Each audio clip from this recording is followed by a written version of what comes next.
All right, Folio Games up here with Dennis Furia. at Furia Games. and at Wait, oh, GenCon. GenCon. And Lucas Oil Stadium, so it's kind of like GenCon adjacent, right? No, yeah, this is GenCon. still GenCon. Yeah. So like if you're one of my 300 subs, then I'm sure you've seen me playing Deck of Wonders. And if you're really following me, you know I got kind of stuck. And then now, talking to the designer and everything, I see why I got stuck. Mm-hmm. And just kind of going through that with the designer, and then meeting of the minds and everything. And then so I guess I'll just go over what happened. So Sure. We got the rule book and everything, and then I'm always complaining about rule books and stuff. So if you follow my gameplays or whatever, then you saw me play, but then I can never beat this Cullen Faded Form, the third version or whatever. Mm-hmm. And then like I never read all the way to this point One more in, I think. to like additional rules. I'm like, you don't have to go to additional rules because I haven't even gotten past Cullen yet. So like resolving card text, I read that a few times, and then alternate and then like alternate builds for the draw pile. I never got to that because I got to get through the basic thing first or whatever, and then co-op play. No, I'm just playing it solo. And then upgrades, like expansions and upgrades. I really haven't beat them base stuff yet. So, but upgrades, it turns out that like in the third paragraph though, whenever you win a game, you may choose one upgrade to apply to one upgradable card. It just didn't occur to me to go to the back of the book and then go to upgrades.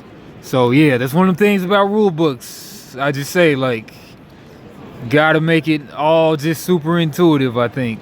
Mm-hmm. Because everybody's just not gonna read the whole rule book. Yeah, and we were talking, I'm a first-time designer, and started with just a Google Doc of rules, right, that I had written myself. Yeah. And then took that to a graphic designer, and she did a great job. You can see there's good imagery and everything, throughout the book. Great imagery. But she, at the end of the day, was working from a wall of text, right? Without direction on, hey, this needs to be in its own box, or, there's some stuff that's bulleted or highlighted, but not necessarily pulled out. And while we did have a turn tracker card for while you're playing the game, that kind of goes through the pieces of every turn, player turn and villain turn. This doesn't handle stuff that is between games, and so I think that might have fallen through the cracks there. Yep. Yeah. And then also the other huge thing though is that, okay, so like you set up the deck at the beginning of the game. Mm-hmm. Maybe I was just using Create the draw pile. Yeah, create the draw pile. So like I was just on my first draw pile of the game. I was just sticking with that because it reads, both you and the villain will draw from the same deck. It will be built partially of cards dictated by the villain and partially of cards chosen by you. But yeah, some people just do not read the rule book like that. I'm just one of those people. But we were talking, on a solo game, on a two-player game, you've got someone to be like, oh no, you got to do it this way, or you missed that, or kind of keep you in check. So a solo game, if you miss a rule, there's not necessarily anyone to call you out on it. So if you miss that, you could change the composition from this kind of starter deck. Then you're playing against Cullen's Faded Form, which we'll talk about in a second. Yeah. Using just the starter deck, and you can win that way, but you have to get pretty lucky. So yeah, we were joking. You were playing on hard mode. Yeah, and then no upgrades, no changes to the deck. And then I'm kind of like shooting this video right now, just in case if anybody else is in my shoes and the game just seems too hard. This may be why. Mm-hmm. And then I wouldn't even say like it's necessarily your fault. I would say like, I don't know, just rules just kind of have to be a certain way for certain people. And for certain people. If you're solo gaming, man, like that's rough. But yeah, we talked about different changes we can make to the rule book and maybe putting it in easy to miss rules, like those sorts of things. And I think those are all great. Front loaded. Okay, I like that. Front loaded. Yeah. Okay. The other thing is that Cullen's Faded Form is kind of meant to be a difficulty spike. As I was designing the game, this is the first time that a villain has kind of shown their faded form to you in the story. Okay. And they kind of go crazy on you and reveal their true colors, and it's supposed to be like, a boss battle version of this villain that you've been fighting. And so you kind of had, not taking advantage of some rules that could have made it easier, combined with a huge difficulty spike in terms of the villain. And what we had said we might talk about is, all right, so got the rules on our side now. From that deck building perspective, what are some changes we could have made, or that we can tech into our deck to hopefully make it better against Cullen's Fated Form? Yeah, but again, you don't have to play with all Cullen cards. Yes, so we're gonna swap in some cards. All the cards that we're gonna talk about today are in the core set, which is available to you from the start of the game.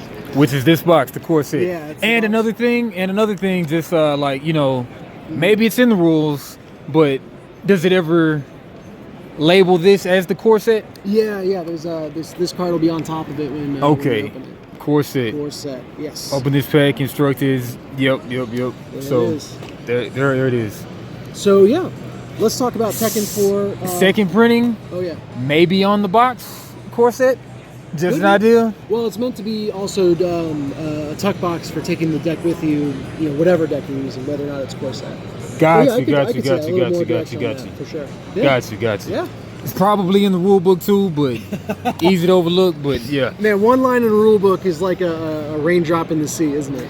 My thing that I always go over, this is one of my rules that like me and my main playtesting buddy kind of like agree on. It's like anything that could be misconstrued or anything that could contradict anything else, put it in parentheses, like anything that could be misconstrued, put it in parentheses, like, make sure that you deck build if you keep on losing, or like Yes. absolutely. Absolutely. Stuff like that. No. Yeah. But yeah. Well, you want to talk strategy? Let's talk strategy. Let's talk strategy. All right. So this is going to be mild spoilers for the game. This is a Fated Form that you don't know what it's going to be before you open it. So if you want to go in completely blind, you might want to skip this part. But, spoiler alert. If you're being frustrated with Cullen, specifically his Fated Form, like you were, then this video is for you.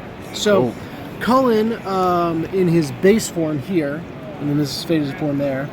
In his base form, if you have to reshuffle the draw pile, he starts dealing 2 damage to you every turn.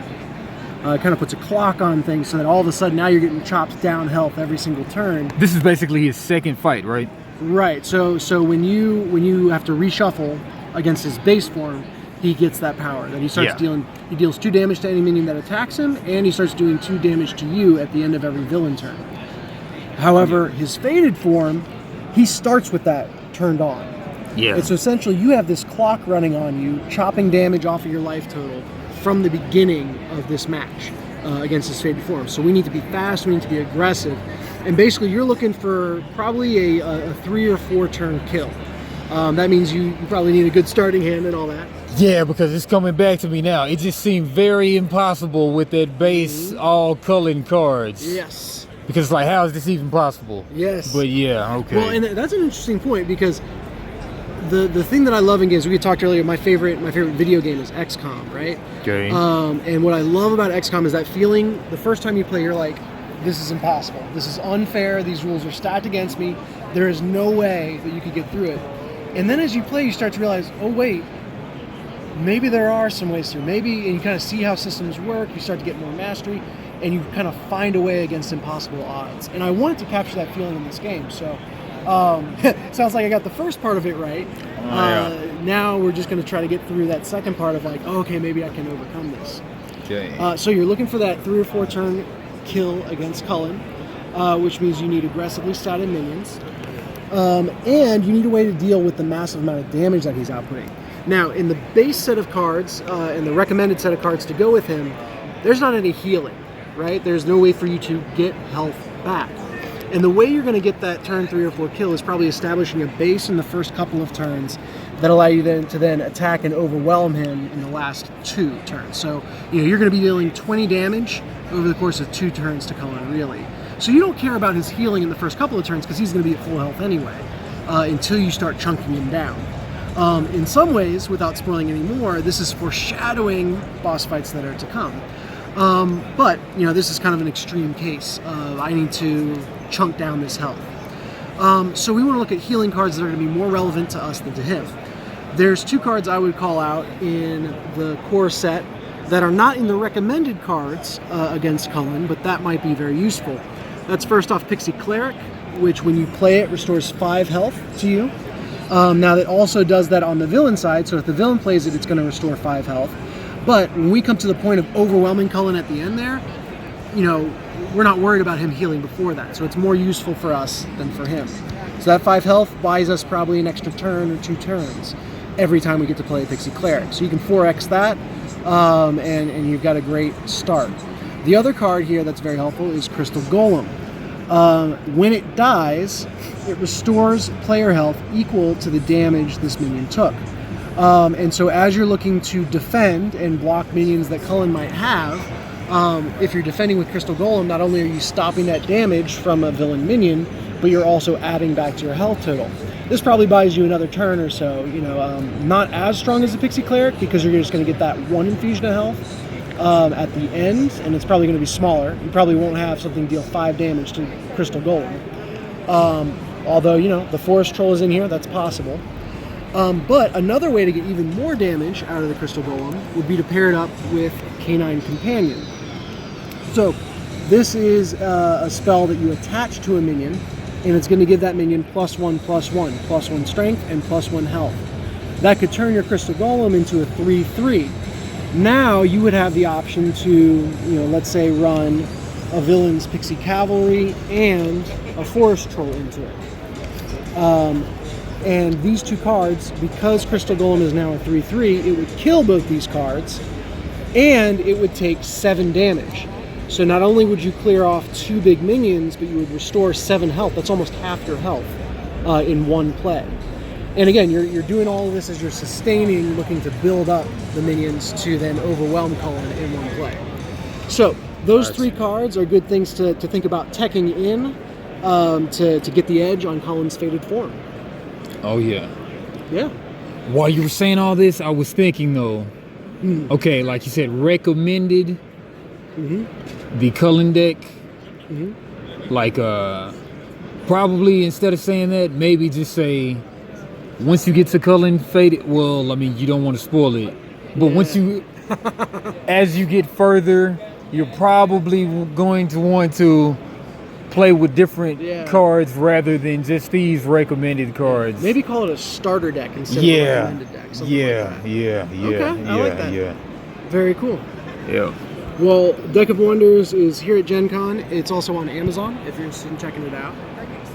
And I can't wait for you to see what's on the other side of Cullen's Fated Form. Great game until I got stuck. So yeah. Yeah. Well, hopefully this helps get you unstuck. Think it so.